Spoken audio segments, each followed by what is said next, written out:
ஓம் ஸ்ரீ வராகிதாயே போற்றி போற்றி, சிம்ம வாகினியே போற்றி. நல்லதே நினைப்போம், நல்லதே நடக்கும். சக்தி வராகியின் பிள்ளைகளுக்கு இந்த வராகி தாயின் ஆசீர்வாதம் என்றுமே முழுமையாக கிடைக்கும். என் அன்பு பிள்ளையே, உனக்கு குறித்த இந்த நாளில் உன்னுடைய வாழ்க்கையில் நீ எதிர்பாராத ஒருவரை சந்திக்க போகின்றாய். எதிர்பாராதவர் என்றால் யாராக இருக்க முடியும் என்று நீ யோசிக்கின்றாய் அல்லவா?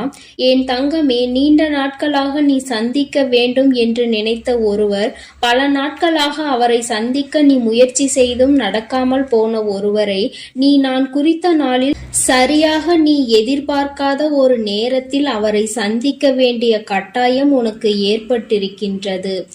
எத்தனையோ நாட்களுக்கு முன்பு பார்த்த ஒருவரை மீண்டும் பார்க்கும் பொழுது உன்னுடைய மனதிற்குள் மகிழ்ச்சி வெள்ளம் பெருகத்தான் போகின்றது. என் பிள்ளையே, நீ சந்தோஷத்தில் நிச்சயமாக மூழ்கத்தான் போகின்றாய். எதிர்பாராத நிகழ்வுகளை எல்லாம் உன் வாழ்க்கையில் நடத்தி காட்டுபவள்தானே இந்த தாயானவள். அப்படி இருக்கும் பொழுது உனக்கான இந்த நாளையும் நான் குறித்து விட்டேன். உன் வாழ்க்கையில் நீ பல நாட்களாக எதிர்பார்த்து நின்ற விஷயத்தை தான் உனக்கு நடத்தி கொடுக்க போகின்றேன்.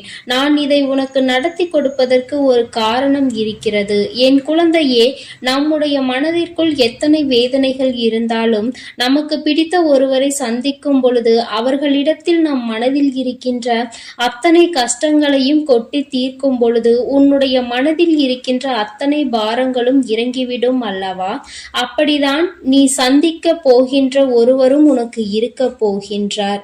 இந்த நல்ல நாளில் புன்னகையோடு நீ அதனை எதிர்நோக்க ஆரம்பிக்க வேண்டும்.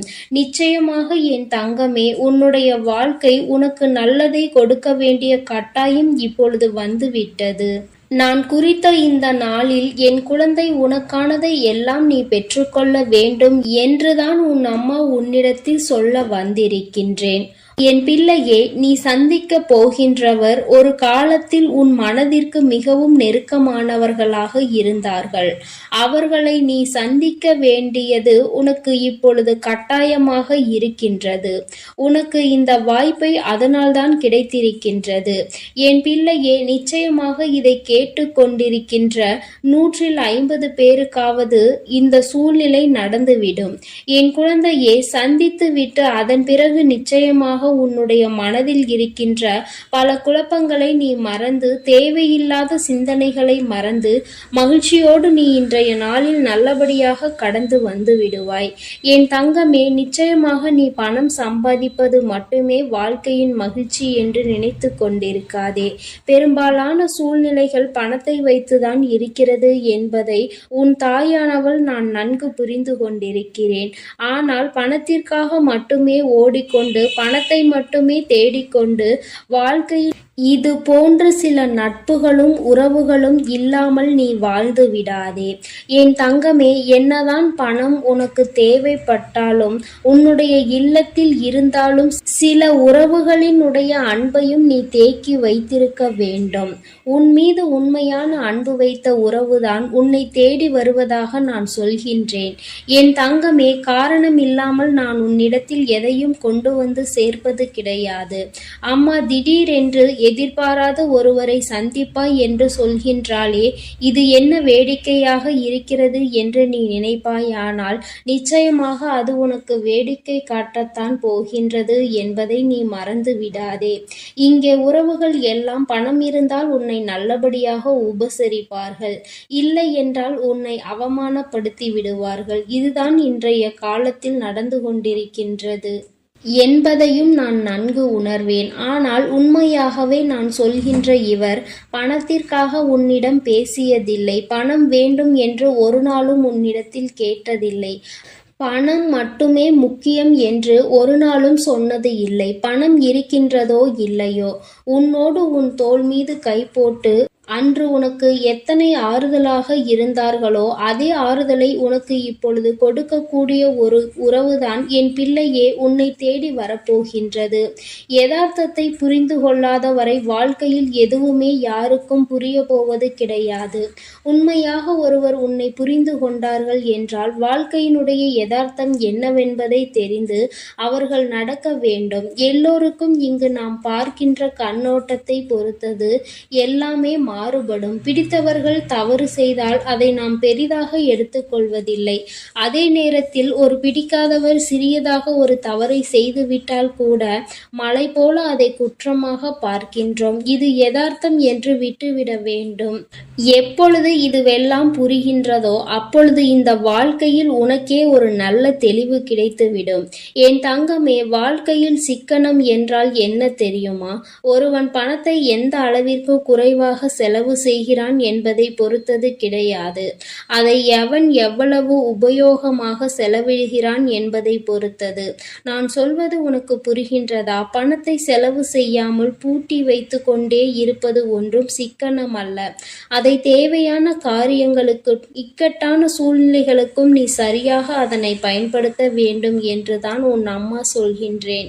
என் தங்கமே, காரணம் இல்லாமல் பணத்தை செலவு செய்யக்கூடாது. செலவு செய்துவிட்ட பிறகு அது மீண்டும் உன் கைகளுக்கு வருவது கிடையாது என்பதை நீ புரிந்துகொள். வருமானத்திற்கான வழி இருந்தால் மட்டும்தான் நீ செலவு செய்திட வேண்டும். அப்பொழுதுதான் உனக்கு 2 மடங்காக அந்த வருமானம் மீண்டும் திரும்ப கிடைக்கும். என் தங்கமே, எப்பொழுதுமே நான் சொல்கின்ற இந்த நேர்மையான வார்த்தைகளை நீ எப்பொழுதும் சொல்லிக்கொண்டே இரு. நிச்சயமாக உன்னுடைய உடல்நிலையானது மிகவும் ஆரோக்கியமாக இருக்கும். முதலில் என்னால் முடியவில்லை, என் உடலில் அங்கு வலிக்கிறது, இங்கு வலிக்கிறது, எனக்கு அப்படி இருக்கிறது என்று சொல்வதை நிறுத்திவிட்டு எப்பொழுதும் நேர்மையான இந்த வார்த்தைகளை நீ சொல்லிப்பார்.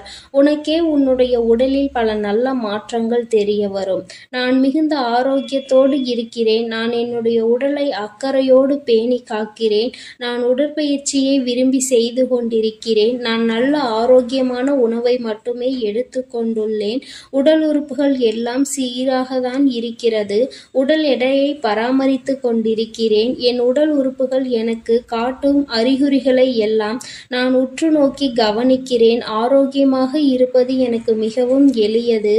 என்னுடைய உடல்நிலை என்னுடைய கட்டுப்பாட்டில் இருக்கிறது. ஒவ்வொரு நாளும் நான் என்னுடைய ஆரோக்கியத்தை மேம்படுத்தி கொண்டே இருக்கிறேன். என்னுடைய நல்ல உடல்நிலைக்கு உதவுகின்ற இந்த இயற்கைக்கு மிக நன்றி என்று என் குழந்தை மனதிற்குள் நேர்மையான வார்த்தைகளினால் உன்னை எப்பொழுதுமே நீ தைரியப்படுத்தி கொண்டிருக்க வேண்டும்.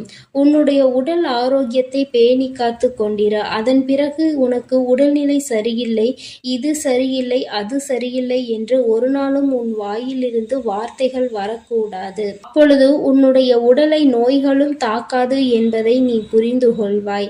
என் பிள்ளையே, எதிர்பாராத நேரத்தில் எதிர்பாராத ஒருவரை மனமகிழ்ச்சியோடு நீ சந்திப்பதற்கு தயாராக இரு. உன்னுடைய உடலின் மீதும் உன்னுடைய மனதின் மீதும் நீ கொண்டிருக்கின்ற அக்கறை, அப்படியே உனக்குள் இருக்கின்ற எண்ணங்கள் தான் அவர்களுக்கும் சென்று சேரும் என்பதை தான் அம்மா உனக்கு சொல்கின்றேன். நல்ல எண்ணங்களை மற்றவர்களுக்கு கொடுக்க வேண்டும். நல்ல நிலையை மற்றவர்களுக்கு கொடுக்க வேண்டும். இது ஒன்று போதும் என் தங்கமே. உன் வாழ்க்கையில் உனக்கான சந்தோஷத்தை அது கொடுத்துவிடும். என் அன்பு பிள்ளைக்கு இந்த தாயானவளினுடைய ஆசீர்வாதங்கள் எப்பொழுதும் முழுமையாக இருந்து கொண்டே இருக்கும். என் தங்கமே, அதனால் நீ எதற்காகவும் கலங்காதே, எதை நினைத்தும் வருந்தாதே. நீ நல்லதையே நினைத்தால் உன் வாழ்வில் எல்லாம் உனக்கு நல்லதாக மட்டுமே நடக்கும். நான் குறித்த நாளை நீ எப்பொழுதும் எதிர்நோக்கி காத்து கொண்டே இரு. நிச்சயமாக உனக்கான ஒருவரை நீ சந்திக்கத்தான் போகின்றாய். என் தங்கமே, நம்பிக்கையோடு நீ காத்திருப்பாயானால் உன் வாழ்க்கையில் நிச்சயமாக நடக்கும். நம்பிக்கை இல்லாமல் நீ எதிர்நோக்கி கொண்டிருந்தால் நிச்சயமாக அது உனக்கு நடக்காது என்பதை நீ புரிந்து கொள். என் அன்பு பிள்ளைக்கு இந்த சக்தி வராகியின் ஆசீர்வாதங்கள் எப்பொழுதும் முழுமையாக கிடைக்கும். ஓம் ஸ்ரீ வராகி தாயே போற்றி போற்றி, பஞ்சமியின் நாயகியே போற்றி, சிம்ம வாகினியே போற்றி.